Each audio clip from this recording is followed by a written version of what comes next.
कोई फर्क नहीं, एक ही परमात्मा सब रूपों में विराजमान है। पहला उत्तर, एक ही परमात्मा सब रूपों में विराजमान है। पर जब हम उन्हें परमात्मा भाव नहीं देखते तब फिर अलग अलग पावर है। एक बार उपनिषद की कथा है, सब देवता दैत्यों पर विजय प्राप्त करके बड़े आनंद में उत्सव मना रहे थे। अप्सराएं नृत्य कर रही थी, गंधर्व गान कर रहे थे, देवता सब अपने सिंहासनों पर विराजमान थे। तो देखा भगवान ने कि इनको अहम हो गया है कि मैं बलवान हूं और मैंने दैत्यों पर विजय प्राप्त की। तो सभा के सामने भगवान एक यक्ष रूप में प्रकट हुए। तो देवराज इंद्र ने देखा, बोले कोई भी देवता इनका परिचय लाकर हमें बताओ, ये कौन प्रकट हुआ है। तो सबसे पहले वायुदेव प्रकट हुए। बहुत बलवान देवता है, विश्व में वायुदेव से बढ़कर कोई बलवान नहीं। जैसे वायुपुत्र हनुमान, पवन पुत्र हनुमान है ना, तो सबसे बड़े बलवान वायु देवता। जैसे उनके पुत्र भीम, तो बल की अगाध महिमा वायु देवता की है।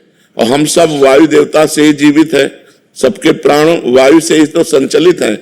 सब जितना चराचर जगत है वो वायु से ही है। ऑक्सीजन खत्म हो जाए, सब नष्ट हो जाए, वायु से ही तो है। तो वायु देवता खड़े हुए और कहा मैं इनका परिचय लाता हूं।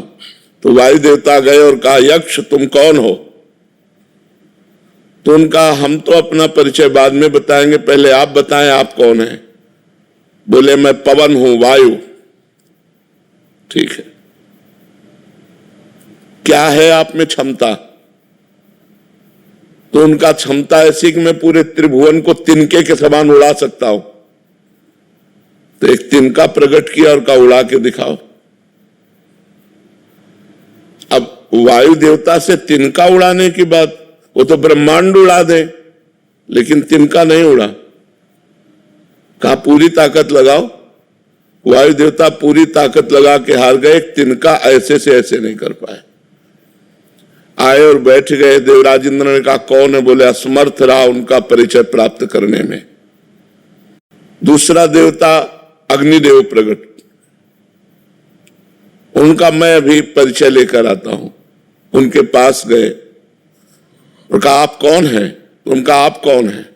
उनका अनल, हुताशन, अग्नि, इन नामों से मेरा संबोधन होता है। बोले आपकी सामर्थ्य। बोले त्रिभुवन को उपले की तरह जलाकर भस्म कर सकता हूं। सब अग्नि से ही जीवित है, क्योंकि जठराग्नि के रूप में अग्नि भगवान ही सबके उदर में विराजमान है। अगर जठराग्नि न हो तो पानी भी न पचे तो हम जीवित ही न रहे। तो उसी तिनके को कहा तुम भस्म करके दिखाओ। तो अग्नि देवता से तिनका भस्म करने की बात, तो उनको रोष आ गया और तिनके की तरफ देखा, कुछ नहीं हुआ। पूरा पावर लगा दिया, कुछ नहीं हुआ। अग्नि देवता वापस जाकर बैठ गए और कहा मैं असमर्थ रहा इनकी सामर्थ्य और इनकी महिमा और इनका परिचय प्राप्त करने में। तब स्वयं देवराज इंद्र उठे। ये उपनिषद में कथा है। देवराज इंद्र उठे और उठ करके जे ही गए सो यक्ष अंतर ध्यान हो गए। यक्ष की जगह पर दुर्गा देवी प्रकट हुई और उनका देवराज इंद्र तू इतना घमंडी है कि तू भगवान से बात करने का भी अधिकारी नहीं है। इसलिए भगवान अंतर ध्यान हो गए। वो यक्ष रूप में भगवान थे। तो इतना समझ ले, तेरे वायु देवता में इतनी सामर्थ्य नहीं कि तिनका उड़ा सके, अग्नि देवता में इतनी सामर्थ्य नहीं कि तिनके को भस्म कर सके। सब भगवान की सामर्थ्य से युक्त हो।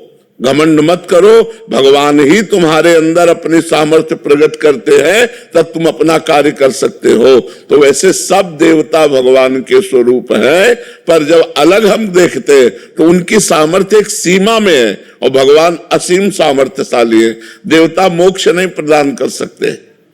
देवता एक सीमित फल प्रदान करेंगे। जितनी आप आराधना करोगे उतना ही फल आपको प्राप्त होगा। देवता एक दुकानदार जैसा, जैसे आपकी दुकान में जो सामान है हम पैसा दे तो उतना ही दोगे, इसके अलावा नहीं दोगे।